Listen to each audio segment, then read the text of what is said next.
Sexe contre nourriture, la combinaison gagnante. Pour comprendre notre structure sociale si particulière, basée sur le partage des tâches, qui entraîna la survie de l'humanité et son expansion prodigieuse, il est fondamental de revenir à l'aube de l'humanité où nos ancêtres de petits primates bipèdes durent quitter par obligation leur forêt pour se retrouver en savane. Milieu bien plus dangereux que le paradis forestier. Savane où ils furent obligés pour survivre de modifier leur mode de vie et leur structure sociale. À cette époque reculée, nos ancêtres bipèdes de forêt vivaient en petits groupes assez proches dans leur fonctionnement et leur structure hiérarchique et sociale de ceux de nos cousins chimpanzés et bonobos. Principalement végétariens frugivores, occasionnellement insectivores et chasseurs de petits vertébrés, nos lointains ancêtres, par réduction de leur milieu forestier et concurrence avec d'autres groupes de primates, se retrouvèrent donc poussés en savane.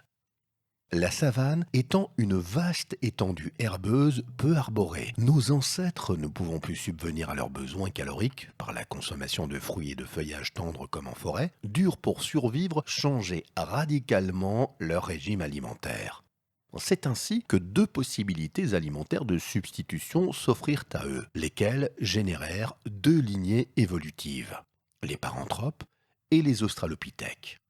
Bien qu'assez proches morphologiquement, les modes de vie des paranthropes et des australopithèques étaient totalement différents, et celui des paranthropes s'avéra à la longue bien moins efficace, ce qui entraîna par la suite la lente et inexorable disparition de cette espèce, alors que, de leur côté, les australopithèques réalisèrent une explosion démographique d'où émergea la lignée humaine.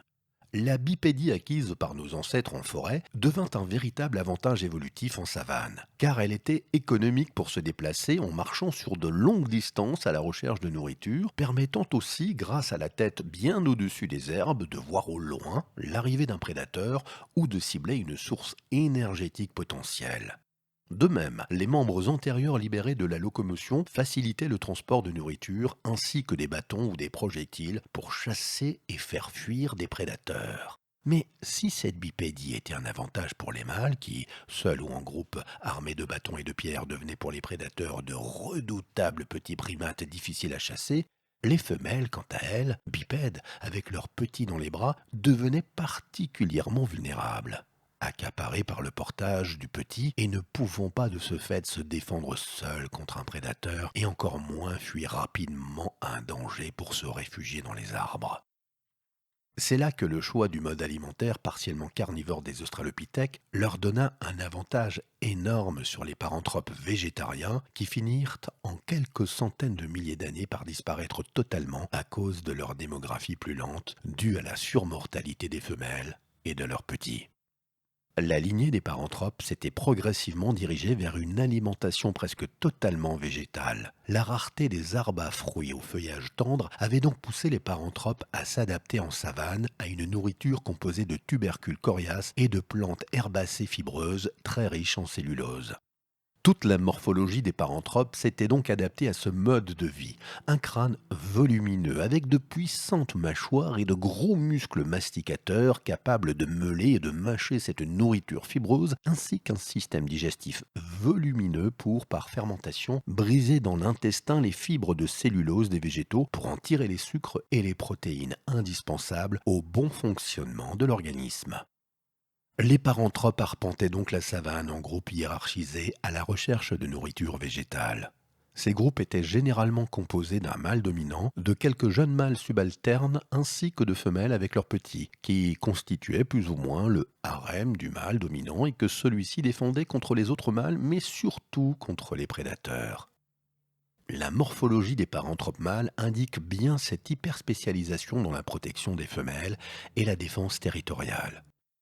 Le dimorphisme sexuel de l'espèce était très marqué. Les mâles, plus volumineux que les femelles, étaient bâtis solidement, avec une mâchoire puissante, prêts à fondre canines sorties et un bâton à la main sur toute concurrence sexuelle ou occasionnellement sur des prédateurs mettant en danger ces femelles.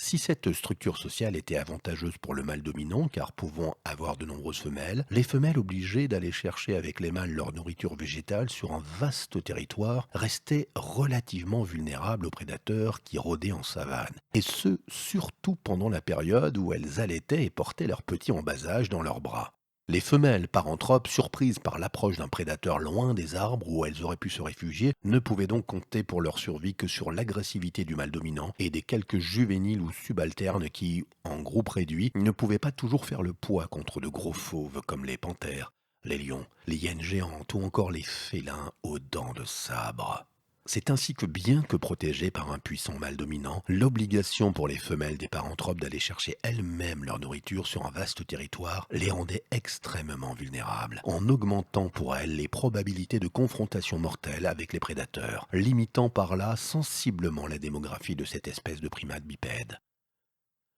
Quant aux australopithèques, c'est leur orientation vers une alimentation plus carnée qui, en modifiant leur structure sociale et les relations des sexes entre eux, permit la survie de l'espèce et son expansion démographique.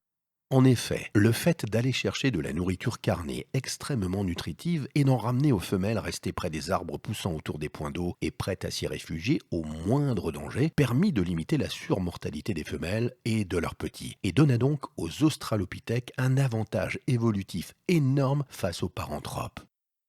Ayant adopté un régime plutôt carnivore, les australopithèques élaborèrent une stratégie de survie basée sur l'échange sexe contre nourriture qui révolutionna la structure sociale de nos ancêtres et qui permit la survie de l'humanité et son expansion phénoménale. Les mâles australopithèques, dont la structure était adaptée à supporter de fortes chaleurs, se déplaçaient pour aller chercher de la nourriture aux heures les plus chaudes de la journée, heure où les prédateurs et leurs proies étaient assoupis à l'ombre des feuillages et des hautes herbes. Observant l'horizon pour localiser le vol des charognards, ils partaient ensuite en petits groupes, pierre et bâton en main, prêts à attaquer et à se défendre des fauves, et se rapprochaient doucement et sans bruit des animaux fraîchement abattus que le vol des vautours leur avait signalés. Arrivés près de l'animal mort, si les prédateurs qui l'avaient tué étaient encore là et n'étaient pas trop gros ou trop nombreux, les australopithèques fondaient sur eux en hurlant, bâton à la main, agités violemment de bas en haut, tout en jetant des projectiles sur les prédateurs qui bien souvent devaient abandonner l'animal qu'ils avaient tué devant la furie et dangerosité de ces petits primates bipèdes. Les prédateurs mis en fuite, nos ancêtres pouvaient donc, à l'aide d'outils rudimentaires, découper cette charogne fraîche pour la manger sur place et ensuite en rapporter des morceaux aux femelles et aux petits restés près des arbres en sécurité. Mais comme rien n'est jamais gratuit, les mâles échangeaient donc aux femelles la viande qu'ils avaient rapportée contre des caresses, de l'épouillage et surtout du sexe, optimisant pour le mâle nourrisseur ses chances de transmettre la vie et de transmettre ses gènes, et pour les femelles, grâce à cette bombe nutritionnelle et énergétique riche en acides gras et en protéines qu'est la viande, d'optimiser leurs chances de survivre en bonne santé et d'alimenter correctement leurs petits sur leurs propres réserves énergétiques par l'allaitement sans risquer leur vie loin des arbres. C'est ainsi qu'au cours de l'évolution, une interdépendance mâle-femelle, sexe contre nourriture, s'instaura dans l'espèce humaine. Les mâles allant à la conquête du monde pour nourrir leurs femelles dans l'espoir de recevoir leur récompense affective et sexuelle. Les femelles, quant à elles, s'offrant aux mâles qui avaient la meilleure capacité de les nourrir, elles et leurs petits. Les relations sexuelles entre sexes au sein de notre espèce ne restèrent plus spécifiquement reproductives, mais se transformèrent en une interdépendance permanente entre les sexes. Les femelles qui transmirent le mieux leurs gènes étant celles qui offraient leurs attentions aux mâles tous les jours en échange de nourriture. Les mâles qui transmirent le plus leurs gènes étant ceux qui générèrent une dépendance affective et sexuelle aux femelles les poussant à les nourrir tous les jours en échange de leur faveur charnelle. Plus subtil encore, la disparition progressive des périodes d'estrus, c'est-à-dire l'indication chez les femelles par un comportement particulier ou la modification du gonflement des muqueuses entraîna l'obligation pour les mâles de désirer une femelle en permanence et non uniquement pendant sa période de fertilité, optimisant les chances de transmettre leurs gènes aux mâles qui nourrissaient tous les jours leurs femelles en échange de sexe, donc aux mâles qui génèrent une addiction sexuelle et affective pour une femelle.